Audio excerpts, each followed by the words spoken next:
Welcome back, everyone. TwoFace here, and I am back yet again for yet another Batman the Re-Animated Series video. And do keep in mind, these are all reissues from prior years back. DC Collectibles, DC Direct, now released through McFarlane Toys. The Bruce Wayne Build-A-Figure wave was supposed to be Wave 3, but they basically switched places, and now we have this wave. But rest assured, the Bruce Wayne wave is coming next. Now, we have characters in this wave like Harvey Dent TwoFace, which I am stoked to get. I'm a huge Batman the Animated Series fan. It's nice to finally have these, and they have included a Build-A-Figure element. So, yes, we will be building the fan-favorite character known as Maxi Zeus. But in all seriousness, from that episode Fire from Olympus, he is a great BTAS villain, and I'm so stoked to have him. Here's all the characters in this wave, and if you want to go out to Target and search for them because they're hitting store shelves now, here is the barcode. Now, the second figure in this wave is, of course, Barbara Gordon Batgirl. Do keep in mind, I will put links down the description below for Target if you're interested in ordering any of these. And as a nice wink and a nod to the Kenner Batman the Animated Series line, we have the repainted Lightning Strike Batman, which is all kinds of retro-inspired awesomeness, of course, and here's the barcode for him. Now, the one exception is that I ordered this Christmas with the Joker from the Target app, and the Target app said, nuh-uh, it's not coming. So I got the 3 from the app, and then I had to search Target in-store for this Joker, and it was definitely a pain to find. So if you want to complete your Build-A-Figure, your best luck is to take those barcodes and ask an employee to scan them in the actual Target store, because as of now, he is sold out on the app. So just as a heads up, he was kind of the one that was hard to come by. But in the meantime, this is going to be an absolute blast. So sit back, relax, grab yourself a nice hot cup of coffee. This is a look at the entire Wave 3 of the new Batman the Re-Animated Series line by McFarlane Toys. So we're going to kick things off with a look at TwoFace. And TwoFace always had some of the great episodes from Batman the Animated Series. You do get some extra hands. You get his blue hands. You get one normal side hand. The paint, man, this could have been so much better. You do get an accessory in the form of his dynamite, and that would be most applicable to the episode Second Chance, except that he doesn't have the dynamite controller. The actual figure. Now, like I said, I'm a huge Batman the Animated Series fan. We've gone 3 waves with this. We also have TNBA and a couple store exclusives here and there, bringing all these old DC Collectibles figures back. I'm going to hold them to a higher standard on this one because we've had 3 waves to talk about this and get this right. From afar, sure, this figure is awesome. When you start looking at it up close, this is a mess. The cartoon cell shading, or whatever you want to call this at this point, is pretty bad. You even have an R right there for right, I'm assuming. That's just printed right into the plastic on his arm.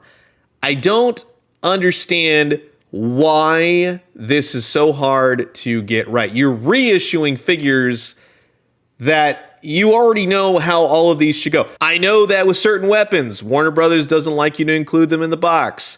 The cell shading, kind of thought we were done. The paint on these is so bad, it really is upsetting for myself wanting these, right? Totally passed on them years ago. That was my mistake now.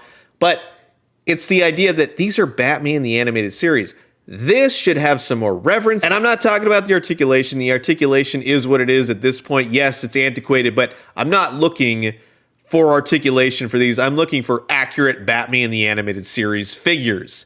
In terms of the height, compared to a Batman and a Batgirl, sure, TwoFace lines up. Although in some episodes, TwoFace is as big, if not bigger, than Batman.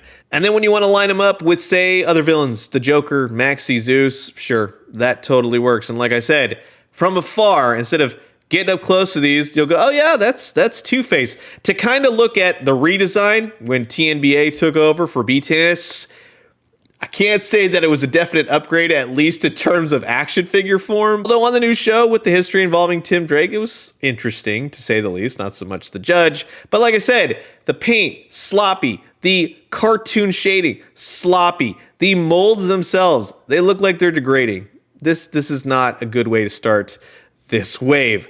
Next up, we have Barbara Gordon Batgirl. Now with Batgirl, when she debuted from Shadow of the Bat, and then Batgirl Returns, and then continuing on to TNBA, it's always nice to have Batgirl. She comes with a dozen hands.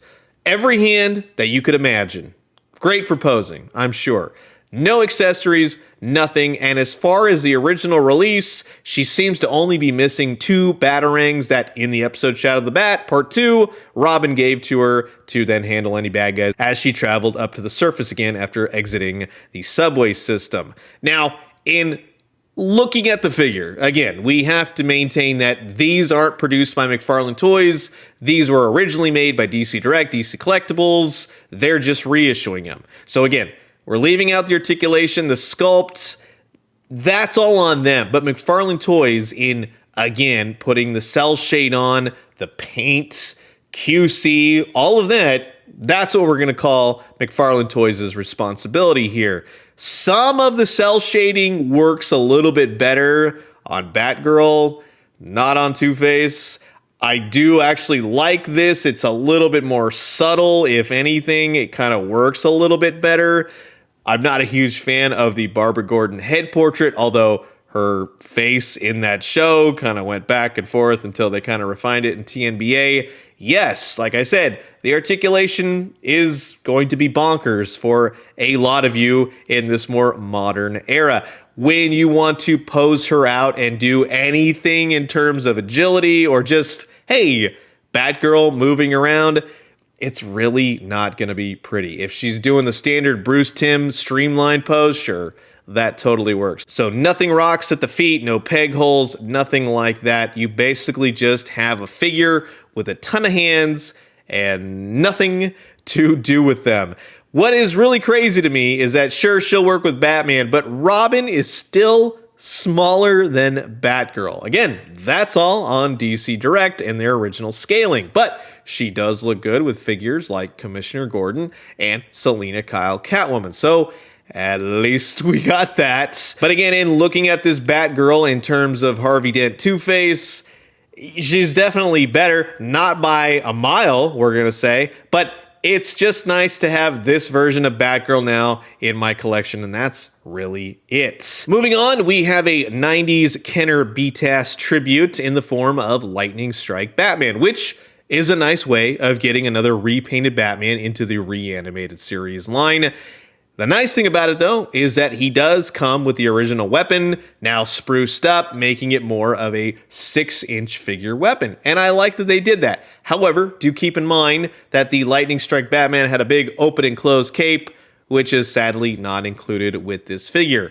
While the gun weapon is nice, it's a little bit difficult for this Batman to hold, especially since his hands don't really rotate and move in the right way for him to really pose well with it. The hands are a completely bonkers part of this, which when I pulled these out of the box, I thought, oh, I kind of think I know what happened here. Why did the Bruce Wayne wave get pushed back? Well, that wave includes the Hard-Act Batman. And if you don't know BTAS that well, especially episodes like his Silicon Soul, which is one of my favorite episodes, the Hard-Act version of Batman has a finger gun. Basically, the tip of his finger comes off and it becomes a laser pistol.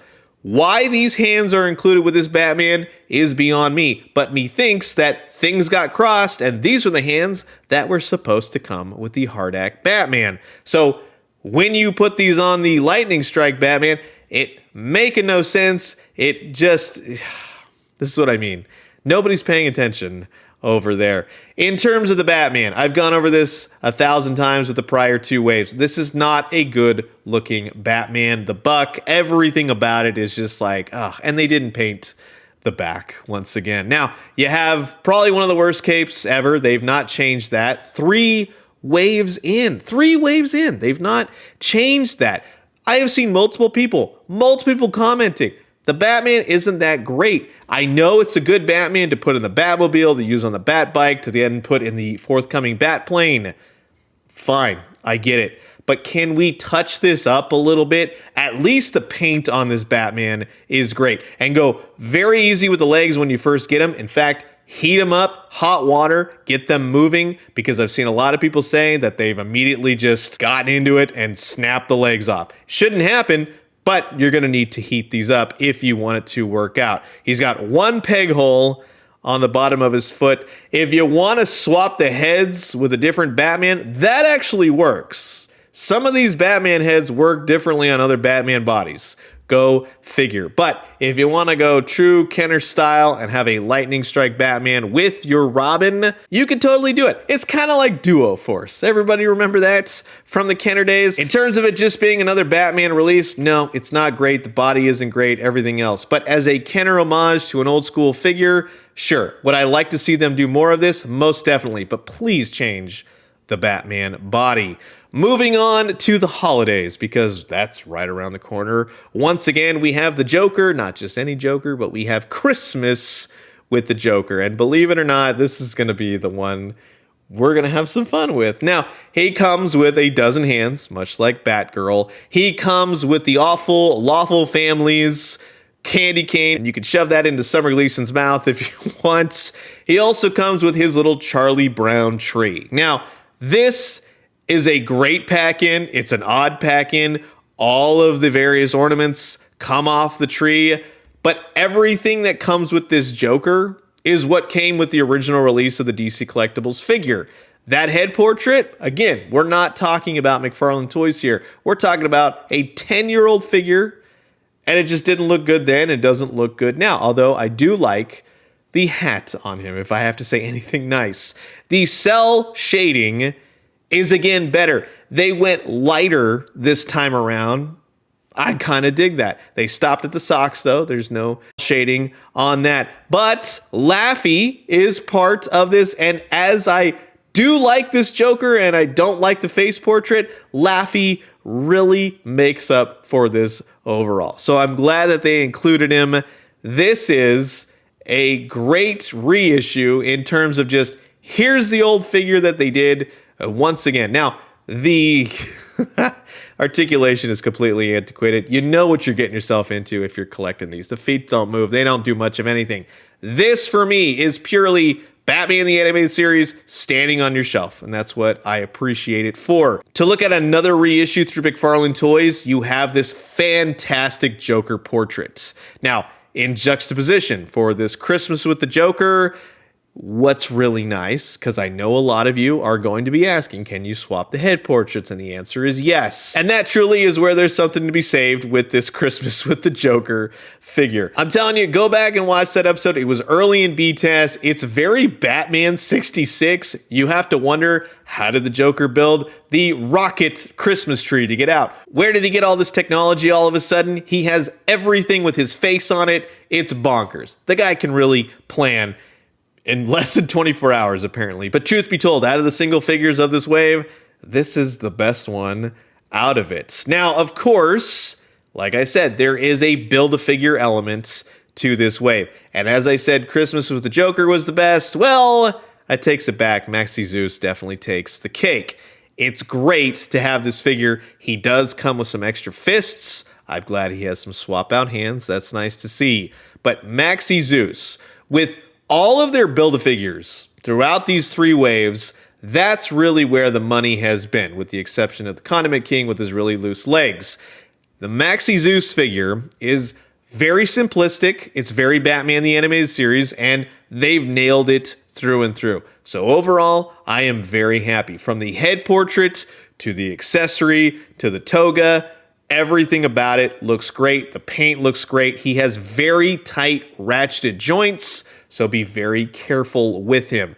His accessory, which when I was doing the news video, I was unsure. Is he going to have it? Did it make it in? Yes, he does have his Thunderbolts, which looks great.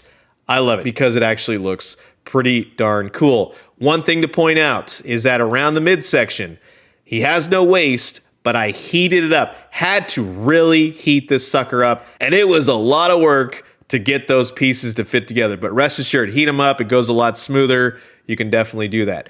Everything in the articulation scheme is good. The legs are not loose, but they are a little bit looser than I would like for a new figure. He doesn't go toppling over. He doesn't fall over. That's nice. So at least we can say that. But McFarlane Toys, much like the Condiment King, keep an eye on that stuff. Lockup was great overall. He also has the feet articulation and peg holes on the bottom. He is a little bit taller than the Batman figures, which in the episode, he's a bigger dude. I would say right around the height of Batman. Sure, that totally works. So through and through, this is a great Build-A-Figure for a very, very lackluster wave. And again, it pains me to say that because I love Batman the Animated Series, but McFarlane Toys, you have to do a better job. Just in looking at the copy on the cards that come with these figures, you have no idea what you're talking about with Batman the Animated Series. You have got to do better 2025 and beyond. So that's going to wrap it up for my quick look at the brand new wave of the Batman the Re-Animated Series by McFarlane Toys. Like I said, the paint is atrocious on this wave. You've had 3 waves to get these going. It's still not there. We're still doing the cell shading. The cell shading has not improved. I like the Kenner homage. I think that's a nice touch. I really do like the Christmas with the Joker figure, but because of Laffy, mainly. But I do like that they included all the other accessories and everything else is supposed to come with them.